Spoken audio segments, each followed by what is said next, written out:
நாளைக்கு ஆயுத பூஜைன்றதுனால எல்லாருமே க்ளீனிங் ப்ராசஸ் ஸ்டார்ட் பண்ணியிருப்பீங்கன்னு நினைக்கிறேன். எங்களுக்கும் நிறைய வேலைலாம் இருக்குங்க. கேக் ஒர்க்கு அது இல்லாமல் க்ளீனிங் ஒர்க்கும் தான்.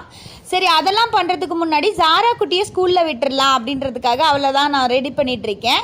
அவளோட ஃபேஸு கொஞ்சம் டல்லாக இருக்குங்க. முத்தம் கொடுத்துட்டு சமாதானப்படுத்திட்டு போயிட்டு ஒரு அடி செல்லும் அப்படின்ற மாதிரி அமுச்சு விட்டுட்டேன்.